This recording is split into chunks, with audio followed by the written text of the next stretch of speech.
Bem, nós vamos começar nosso próximo estudo. Esse é o estudo número 2. E estávamos em Provérbios, capítulo 1, de 1 até o 7. E nós vamos olhar para algumas verdades muito importantes sobre este texto. Mas vamos lê-lo primeiro. E você dirá, no último estudo nós já lemos. Jovem, deixe-me compartilhar algo com você que é muito importante. Paulo ordenou que o jovem Timóteo, para ser responsável pela leitura pública das Escrituras na congregação, e do rei de Israel foi exigido que ele se sentasse e lesse o livro da lei. Uma das coisas que nós temos que perceber hoje, que é muito importante, que vivemos nessa era de internet, onde tudo é mastigado. Nós nem escrevemos mais, só colocamos figurinhas e outra sorte de coisas que pessoas velhas como eu não conseguem entender. Você precisa se treinar a ler.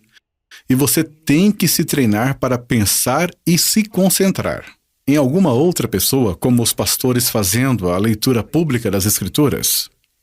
Você precisa se treinar para se agarrar naquelas palavras e pensar sobre elas. Isso não é uma coisa que é fácil. Você precisa treinar a sua mente para fazer isso. Mas se você vai fazer isso, isso será a maior das maiores bênçãos para você. Então vamos ler Provérbios capítulo 1, verso 1. Os provérbios de Salomão, filho de Davi, rei de Israel, para se conhecer a sabedoria e a instrução, para se entenderem as palavras da prudência, para se receber a instrução do entendimento, a justiça, o juízo e a equidade, para dar aos simples prudência, e aos moços conhecimento e bom siso. O sábio ouvirá e crescerá em conhecimento, e o entendido adquirirá sábios conselhos, para entender os provérbios e sua interpretação, as palavras dos sábios e as suas proposições. O temor do Senhor é o princípio do conhecimento. Os loucos desprezam a sabedoria e a instrução. Vamos ao Senhor em oração. Pai, obrigado pela sua palavra. E eu oro, querido Deus, para que o Senhor nos ajude a entendê-la.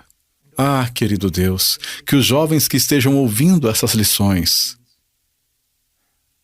vejam a Cristo, valorizarão a Cristo e a buscar viver em sabedoria para a honra e glória de Cristo. Por favor, ajude-os. Deus, converta os corações deles.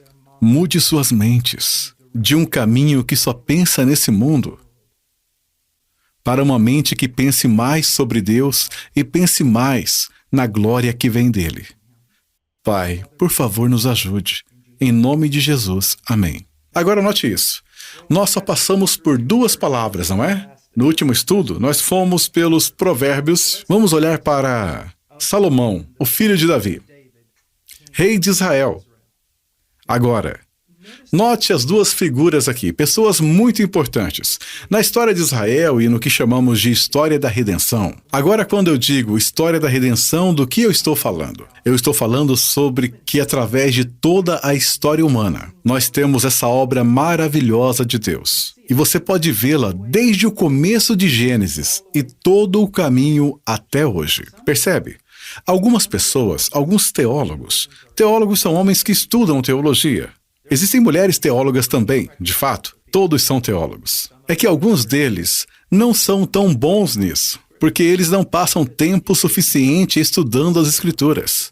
Mas teólogos comumente vão se referir a isso como um fio escarlate. Você vê todas essas coisas da história humana, guerras, civilizações e invenções e tantas coisas acontecendo, mas em tudo isso está correndo esse fio escarlate da obra de Deus da salvação. Ele salvando pessoas.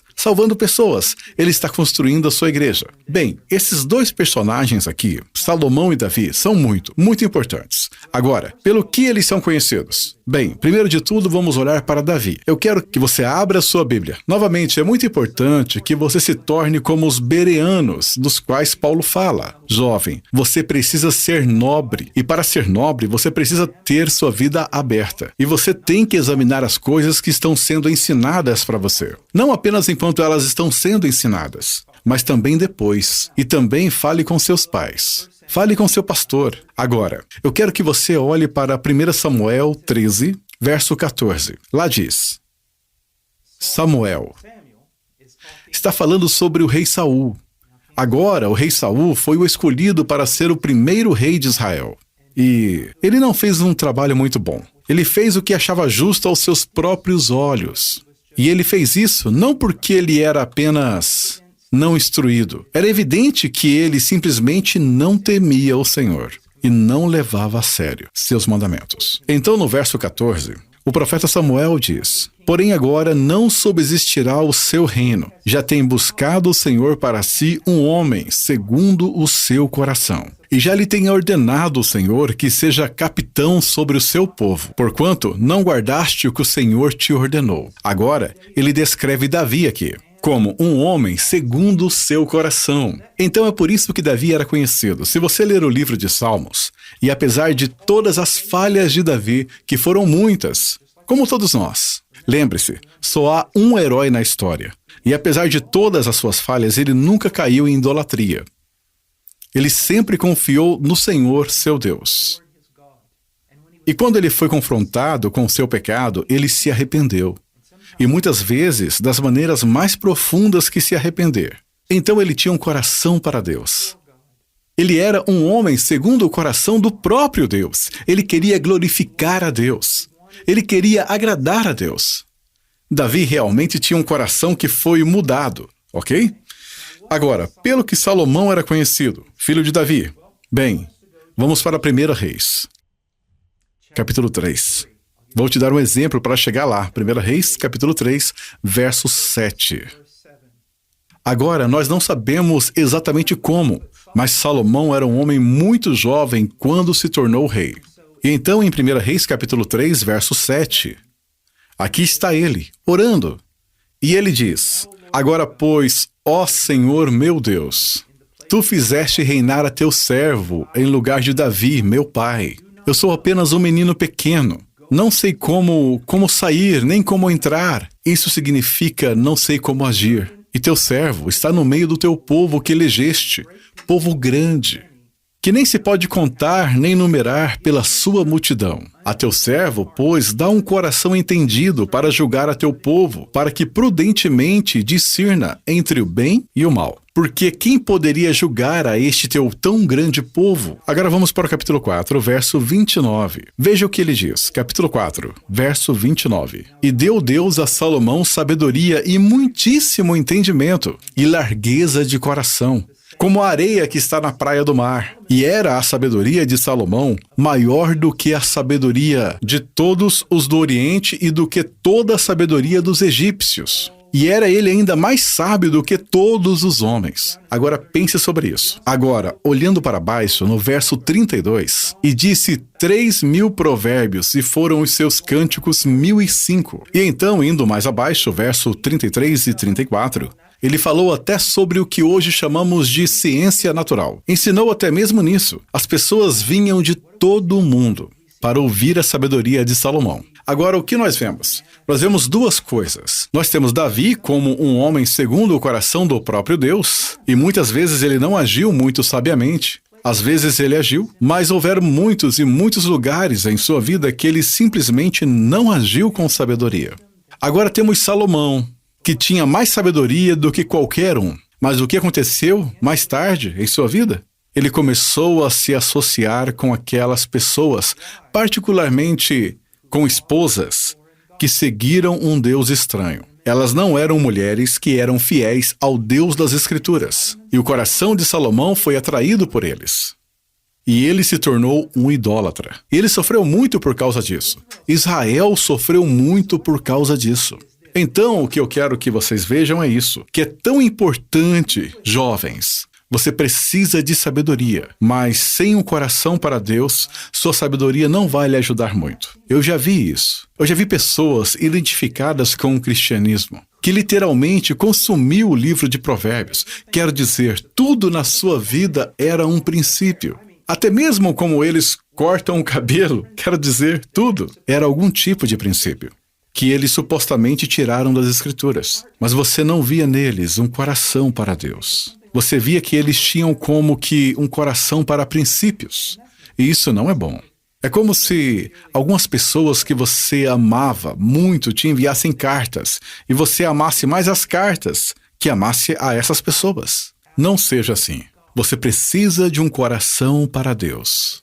Agora, ao mesmo tempo, sabe, há um antigo ditado, não necessariamente das Escrituras, mas não abra mão de uma para ter a outra, porque as duas coisas são boas. Você precisa de sabedoria. Não abra mão disso. Certamente não abra mão do livro de Provérbios. Ao mesmo tempo, temos que entender que você precisa de mais do que apenas entendimento da mente. Você sabe o que mais você precisa? Você precisa de um coração. Você precisa de um coração para Deus.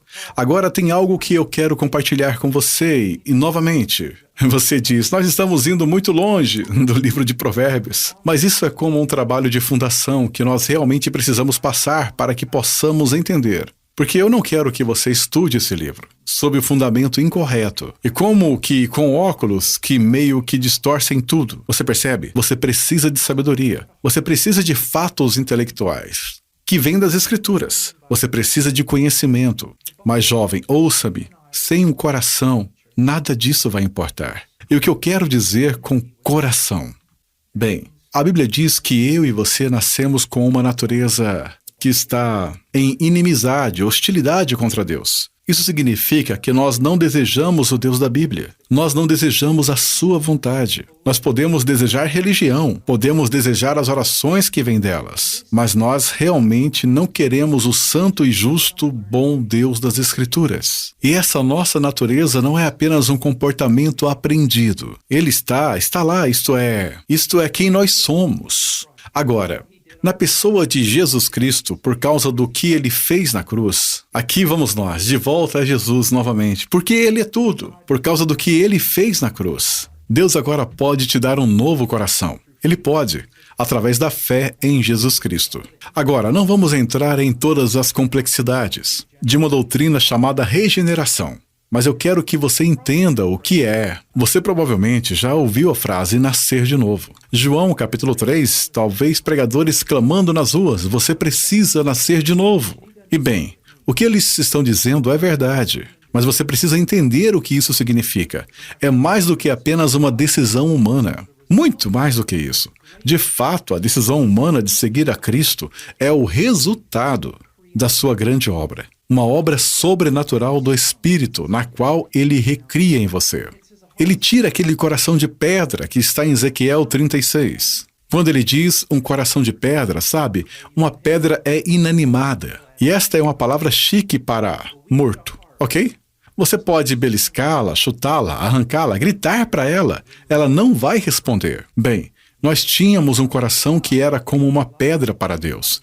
Não ouviríamos, não responderíamos a Ele corretamente, ok? Agora, Ele estava vivo, mas estava vivo para todas as coisas erradas. Estava vivo para o pecado, para a idolatria própria e de toda sorte de outros males, mas morto para Deus. Agora, em Ezequiel capítulo 36 e em João capítulo 3, nós ouvimos essa verdade maravilhosa, que o Espírito de Deus pode vir e nos dar um novo coração, e nos mudar não de fora para dentro, mas de dentro para fora. E é essa mudança que importa. Todas as mudanças exteriores, sem as mudanças interiores, produzirão nada mais do que hipocrisia. E sempre se lembre, Deus pode ver o interior. Então, se o exterior muda, você pode impressionar muitas pessoas, mas você não vai impressionar a Deus. Então, nós precisamos que Deus nos dê um novo coração. Se você descobrir que em você mesmo, que você não está realmente interessado, sabe? Seus pais te arrastam para a igreja, você realmente não se importa.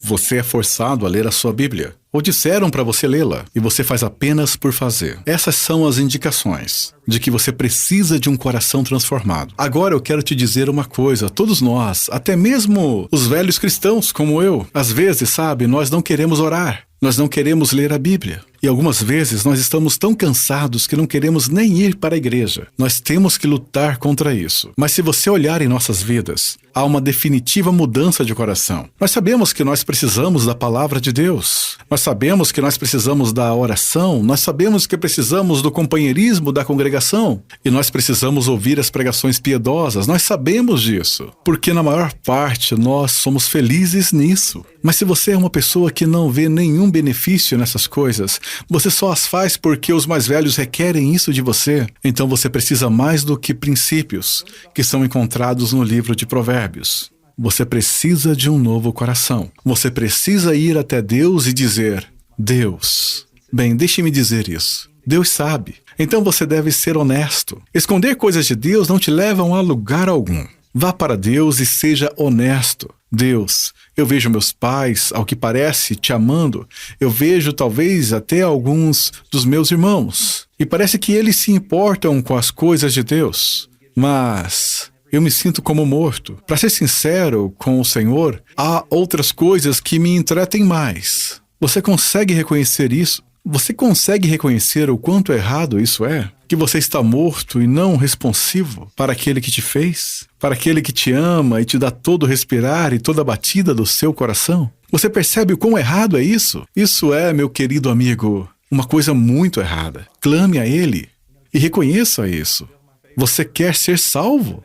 Você quer ser um cristão? Então você pode ser. Não há nenhuma pessoa que deseje genuinamente ser salvo que não possa ser salvo. Acredite no Senhor Jesus Cristo. Sabe, João 3,16 continua sendo o meu versículo favorito. Foi o primeiro que eu memorizei. Então ele ainda está lá. Que Deus amou o mundo de tal maneira que Ele deu seu único filho. Seu único filho. E não um filho como o meu. Eu amo meus filhos, mas Ele deu seu filho perfeito, a plenitude da divindade. O único filho, que qualquer que creia nele, para que todo aquele que nele crê não pereça, mas tenha vida eterna. E lembre-se do que eu disse, até mesmo esse velho pregador que passou tantos anos servindo ao Senhor. Se eu morrer agora, eu iria para o céu pelo mesmo motivo que o ladrão na cruz foi ao céu. Nada mais, nada menos. Jesus Cristo sofreu em nosso lugar, como nosso substituto. E seu sofrimento e sua morte foram suficientes, não apenas para pagar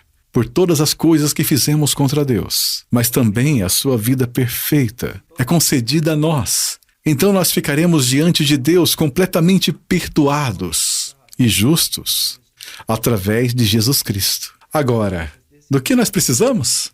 Nós precisamos das duas coisas. Não precisamos? Nós precisamos de um coração para Deus. Mas este coração para Deus precisa de sabedoria. Precisa de muita sabedoria. Porque esse mundo em que vivemos é muito, muito perigoso. E você precisa da palavra de Deus. Deixe-me compartilhar uma coisa com você. Agora, não fique nervoso. Você não é tão inteligente quanto pensa que é. Você pode achar que conhece todas as respostas, mas você não sabe. Mas também saiba disso. Há questões lá fora que você nem sabe. Você precisa da sabedoria de Deus. Você verdadeiramente precisa. E nós voltaremos. Na nossa próxima lição, nós iremos continuar. E lembre-se, nós não temos que fazer isso com pressa. Nós temos que fazê-lo recolhendo as grandes verdades do livro de Provérbios, mas também de toda a Escritura e particularmente do Evangelho. Nós precisamos do Evangelho. E o que é isso? Cristo morreu pelos nossos pecados. Ele verdadeiramente morreu de acordo com as Escrituras. E ele foi enterrado como prova que ele realmente morreu. E ele foi ressuscitado ao terceiro dia de acordo com as Escrituras. E vida eterna é encontrada apenas nele. Mas não apenas vida eterna, vida abundante. Este mundo não tem realmente nada a te oferecer. Cristo não apenas tem tudo para lhe oferecer. Cristo é tudo. Então, Deus os abençoe e nós nos vemos na próxima lição. Louvado seja o nome do Senhor. Até a próxima lição, meus amados irmãos. Deus abençoe a todos.